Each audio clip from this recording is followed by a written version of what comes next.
আসসালামু আলাইকুম প্রিয় দর্শক ভাইয়েরা, আমরা কিশোরগঞ্জ পাগলা মসজিদ যাচ্ছি।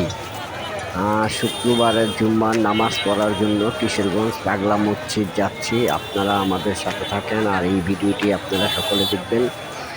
আমরা সেই ঐতিহাসিক কিশোরগঞ্জ পাগলা মসজিদে যাচ্ছি। তো যাই হোক, আমরা সকাল 4টা বাজে গাড়ি ছাড়ছি। সকাল 9টা বাজে কিশোরগঞ্জ পাগলা মসজিদ আয়শা আল্লাহর রহমতে পৌঁছেছি। তো এখন 12টায় জুম্মার নামাজ আরম্ভ হবে। আমরা নামাজ পড়ব, নামাজের জন্য এখানে আইছি। তো আপনারা সকলে আমাদের জন্য দোয়া করবেন, আপনারাও যেন ভালো থাকেন, আমরা সেই দোয়া করব। কিশোরগঞ্জ পাগলা মসজিদ নামাজ পড়ে সকলের জন্য দোয়া করব। আপনারা সকলে ভালো থাকবেন, আমরাও যেন আল্লাহ আমাদেরকেও যেন ভালো রাখে, এই দোয়াই করি। তো যাই হোক ভাই, আমি আপনাদেরকে সেই কিশোরগঞ্জ পাগলা মসজিদটি আপনাদেরকে ঘুরায় ঘুরায় দেখাচ্ছি। আর সবচেয়ে বড় কথা হলো, দেখুন এই কিশোরগঞ্জ পাগলা মসজিদে শুক্রবারের জুম্মায় কী পরিমাণের লোক হয় আর কত পরিমাণের গাড়ি ঢাকার থেকে বাংলাদেশের বিভিন্ন জায়গা থেকে লোক আসছে এইখানে এই নামাজ পড়ার জন্য। কিশোরগঞ্জ সেই পাগলা মসজিদ, যেই মসজিদে 5টি সিন্দুক, অসাধারণ বড় সিন্দুকগুলো মাসের পর মাসের টাকা পয়সা সোনা দানায় ভরে যায় এই কিশোরগঞ্জ পাগলা মসজিদ। তো আপনারা দেখুন এই কিশোরগঞ্জ পাগলা মসজিদে শুক্রবারের জুম্মার নামাজের এটি সকাল 10টা 11টার মধ্যে এই জায়গা কানায় কানায় ভরে যায় মানুষের, লোকের লোকারণ্য। তো আপনারা দেখলে বুঝতে পারবেন কী পরিমাণে লোক হয় আর কত পরিমাণে লোক এইখানে নামাজ পড়তে আসে।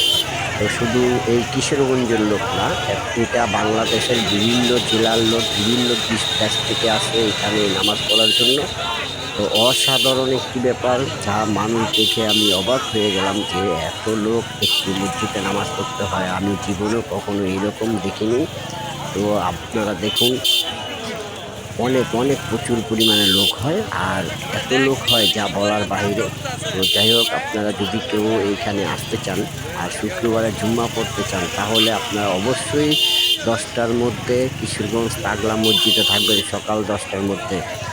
হয়তো বা আপনারা যদি লেট করে আসেন তাহলে নামাজ পড়ার জন্য জায়গা অবশ্যই পাইবেন না। কেন পাবেন না? 10টা থেকে 11টার মধ্যে এই মসজিদের কানায় কানায় লোক দিয়ে ভরে যায়। তো তখন আর জায়গা থাকে না। তো জায়গা না থাকলে আপনি এত কষ্ট করে ঢাকার থেকে যাবেন কিংবা বাংলাদেশের বিভিন্ন জায়গার থেকে যাবেন, তো যাওয়ার পরে যদি আপনি নামাজটাই না পড়তে পারেন তাহলে তো আপনার পুরো কষ্টটাই বৃথায়। তো যাই হোক, আপনারা যারা এই কিশোরগঞ্জ পাগলা মসজিদে যেতে চান তারা অবশ্যই 10টা থেকে 11টার মধ্যে আপনারা পাগলা মসজিদের সামনে থাকবেন, তাহলে জুম্মার নামাজ পড়তে পারবেন। আর যদি এর চেয়ে পরে যান তাহলে আপনারা অবশ্যই এই নামাজ পড়তে পারবেন না। কেননা 10টা থেকে 11টার মধ্যে কিশোরগঞ্জ পাগলা মসজিদ কানায় কানায় ভরে যায়।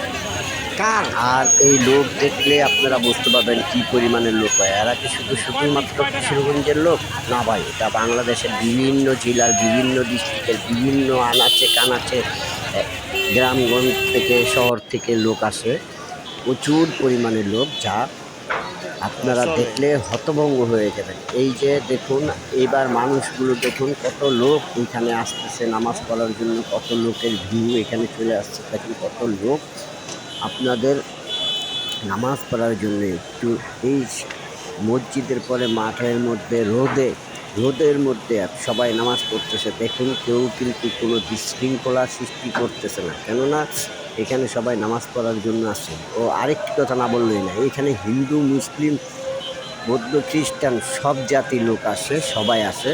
এবং মা বোনদেরও জন্য নামাজের ব্যবস্থা আছে, মা বোনদের জন্য আলাদা নামাজের ব্যবস্থা আছে, আর পুরুষদের জন্য আলাদা ব্যবস্থা আছে। সকলেই নামাজ পড়তে পারে। আর এই মসজিদে মা বোন ভাই সবাই নামাজ পড়তে পারে, ছেলে মেয়ে উভয়েরই জায়গা আলাদা আলাদা। তো যাই হোক, আপনারা সবাই আসবেন এখানে। আপনারা আসলে অবশ্যই বুঝতে পারবেন, আমি এই ভিডিওর মাধ্যমে এত কিছু আপনাদেরকে হয়তো বা বুঝাইয়া বলতে পারিনি। তো যাই হোক, আপনারা নিজের চোখে না দেখলে এটা বুঝতে পারবেন না এটার যে কী পরিমাণের লোক হয় আর কী পরিমাণের এই জুম্মার নামাজ পড়তে গেলে কী পরিমাণের আনন্দ হয়, এটা আপনারা নিজের চোখে না দেখলে বুঝতে পারবেন না। আর নিজের চোখে না দেখলে এটা বোঝার কথাও না, কারণ আমার এই ক্যামেরা মোবাইল ভিডিওতে কতটুকু আছে আমি তা জানি না, তবে আমি চেষ্টা করছি দেখানোর জন্য। তারপরও আমি আপনাদেরকে চারদিকের এক দিক মাত্র দেখাইলাম, আর তিনটার দিকে এখনও দেখাইতে পারিনি। কারণ হলো গিয়ে আমার পক্ষে দেখানো সম্ভব হয়নি, এত পরিমাণের লোক। কারণ আমি যেখান থেকে এই ভিডিওটি করতেছি ওখান থেকে পরে আর বের হইতে পারিনি। আমার সামনে যেগুলো ছিল তাই দেখানোর চেষ্টা করেছি, আর আমার ডাইনে বামে উত্তর দক্ষিণে যা ছিল তা দেখাইতে পারিনি। কারণ এই জন্য দেখাইতে পারিনি, আমি ওখান থেকে লড়তেই পারিনি। তো আমি যদি ওখান থেকে সরতে না পারি তাহলে আমি দেখাবো কী করে। এই জন্য যতটুকু পেরেছি আমার সামনে থেকে ঠিক ততটুকু আপনাদেরকে দেখানোর চেষ্টা করেছি, আপনারা ততটুকু দেখবেন। তো জানি আপনাদের যদি সকলের ভালো লাগে অবশ্যই আমাকে একটি শেয়ার এবং একটি করে মেসেজ করে দিয়েন, ছোট্ট করে একটি মেসেজ করবেন, যেন আমি আপনাদেরকে এরকম ভিডিও আরও দিতে পারি, আরও ভালো ভালো ভিডিও যেন দিতে পারি, আমি আপনাদেরকে দেওয়ার জন্য চেষ্টা করব। তো আপনারা যদি আমাকে একটু সাপোর্ট করেন ও লাইক কমেন্ট শেয়ার করবেন, আর ছোট্ট করে একটি করে মেসেজ করবেন। পরবর্তীতে কোথায় দেখতে চান আমাকে বলবেন, আমি অবশ্যই আপনাদের চেষ্টায় ওখানে যাওয়ার চেষ্টা করব। তো আপনারা সকলে ভালো থাকবেন, আর আপনাদের এই কথাই বললাম যেন আপনাদের সকলের দোয়ায় সব কিছু যেন আমার এই ভিডিওটি যদি সার্থক হয়, আপনারা যদি সকলে দেখেন তাহলে আমার এই ভিডিওটি সার্থক হবে। তো আমার কষ্টটা আর কষ্ট থাকবে না যদি আপনারা এই ভিডিওটাকে সাপোর্ট করেন। সাপোর্ট করলে লাইক কমেন্ট শেয়ার করবেন আর ছোট্ট করে একটি মেসেজ করবেন, তাহলে আমি আপনাদেরকে আরও ভালো ভালো ভিডিও দিতে পারবো। তবে আশা করি আমি একজন অনবুঝ মানুষ, আমি আসলে ভিডিওতে তেমন কিছু বলতে পারি না। তো তাই হোক, তার কারণে আমি এত কিছু বলতে পারলাম না। তো আপনারা আমার জন্য দোয়া করবেন, আমি যেন ভালো